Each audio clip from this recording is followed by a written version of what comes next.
Welcome to mission UP board. आज हम वैद्युत चुंबकीय प्रेरण का वन शॉट रिवीजन करने वाले हैं। चलिए शुरू करते हैं, बिना समय गवाए पूरा चैप्टर रिवाइज करते हैं। फटाफट देख लेते हैं आज हम क्या क्या पढ़ने वाले हैं। सबसे पहले प्रेरण का सार, फिर सारे महत्वपूर्ण सूत्र और नियम। इसके बाद हम बात करेंगे लेंस के नियम की, न्यूमेरिकल्स हल करने का सही तरीका सीखेंगे, बोर्ड परीक्षा के पुराने पैटर्न देखेंगे और आखिर में करेंगे एक त्वरित रिकैप। चलिए आगे बढ़ते हैं। तो शुरू करते हैं हमारे पहले विषय से, जो है वैद्युत चुंबकीय प्रेरण का सार। आप सोचिए, क्या बिना किसी बैटरी के बिजली बन सकती है? बिल्कुल बन सकती है। यही तो इस अध्याय का जादू है। जब भी हम किसी चुंबक को एक बंद कुंडली के पास लाते हैं या उससे दूर ले जाते हैं, तो कुंडली में मौजूद चुंबकीय क्षेत्र में बदलाव होता है और इसी बदलाव की वजह से बिना किसी बैटरी के उस कुंडली में एक धारा प्रवाहित होने लगती है। बस इसी जादुई घटना को हम वैद्युत चुंबकीय प्रेरण कहते हैं। आसान है ना? अब इस घटना को गणित की भाषा में समझने के लिए आपको चुंबकीय फ्लक्स के बारे में जानना होगा। इसका सीधा सा सूत्र है फाई बी बराबर बी ए कॉस थीटा। यहाँ आपको जो सबसे ज्यादा ध्यान रखना है वो है ये कोण, यानी थीटा। ये कोण हमेशा चुंबकीय क्षेत्र और क्षेत्रफल सदिश के बीच का होता है। और हाँ, परीक्षा में इसका एसआई मात्रक यानी वेबर लिखना बिल्कुल मत भूलिएगा। इसके सीधे अंक मिलते हैं। चलिए अब आते हैं इस अध्याय के सबसे जरूरी हिस्से पर, महत्वपूर्ण सूत्र और नियम। यहाँ से सीधे प्रश्न बनते हैं। अब जरा इस प्रयोग को ध्यान से देखिए। ये फैराडे का बहुत ही प्रसिद्ध प्रयोग है।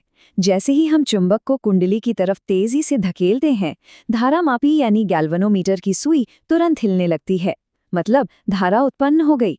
लेकिन ध्यान दीजिए, अगर चुंबक को रोक दिया जाए तो धारा भी शून्य हो जाएगी।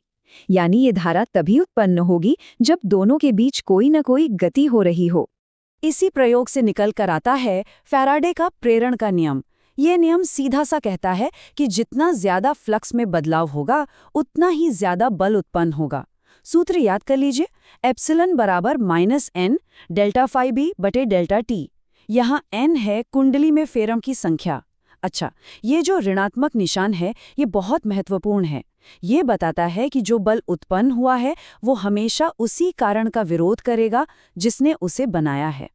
इसके बाद एक और बहुत सीधा और जरूरी सूत्र आता है गतिक विद्युत वाहक बल का। मान लीजिए आपके पास L लंबाई की एक धातु की छड़ है और आप उसे B चुंबकीय क्षेत्र के एकदम लंबवत V वेग से चला रहे हैं, तो उसके सिरों पर एक बल उत्पन्न होगा जिसका सूत्र है एप्सिलॉन बराबर BLV। जब भी परीक्षा में सीधे मान दिए गए हों, बिना सोचे ये सूत्र लगा दीजिएगा। अब इन दो बातों को एक साथ समझते हैं, स्वप्रेरण और अन्योन्य प्रेरण। नाम से ही समझ आ रहा है ना? अगर एक ही कुंडली में धारा बदलने से उसी के अंदर बल पैदा हो जाए तो वो स्वप्रेरण है, जिसे हम L से लिखते हैं।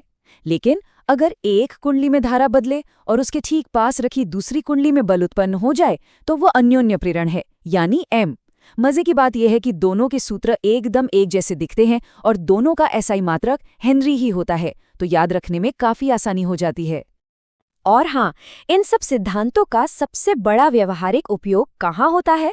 प्रत्यावर्ती धारा जनित्र यानी एसी जनरेटर में। ये मशीन सीधे सीधे यांत्रिक ऊर्जा को विद्युत ऊर्जा में बदल देती है। जब जनरेटर की कुंडली चुंबक के बीच घूमती है तो जो अधिकतम बल बनता है उसका सूत्र आप यहाँ देख सकते हैं। बस इस व्यंजक को दिमाग में बैठा लीजिए। अब बढ़ते हैं हमारे तीसरे विषय की तरफ, जो है आरेख और दिशा। इसमें हम बात करेंगे लेंस के नियम की। तो प्रेरित धारा किस दिशा में बहेगी ये कैसे पता चलेगा? इसके लिए हमारे पास है लेंस का नियम। ये नियम बहुत ही जिद्दी किस्म का है। ये कहता है कि प्रेरित धारा हमेशा उस बदलाव का विरोध करेगी जिसने उसे उत्पन्न किया है। चुंबक पास आएगा तो वह उसे दूर धक्का देगी, चुंबक दूर जाएगा तो उसे पास खींचेगी। और बोर्ड परीक्षा के लिए एक बहुत ही महत्वपूर्ण बात, लेंस का नियम असल में ऊर्जा संरक्षण के सिद्धांत पर ही काम करता है। ये बात परीक्षा में बहुत बार पूछी जाती है, तो इसे पक्का याद रखिएगा।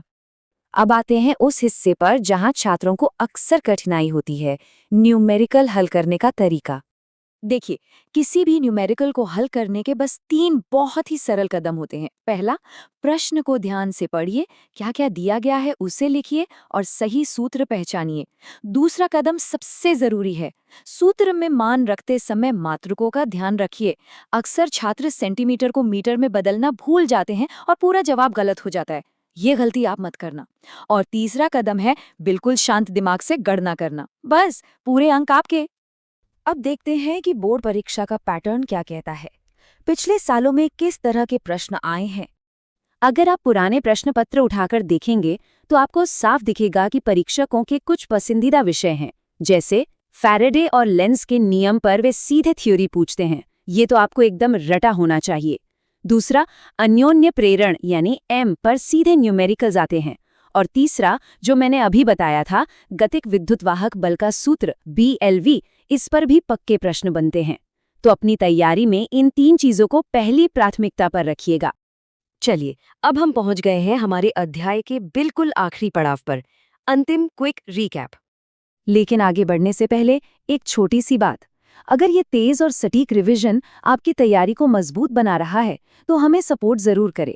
आपके समर्थन से ही हमें ऐसे और बेहतरीन वन शॉट लेक्चर्स लाने की ऊर्जा मिलती है।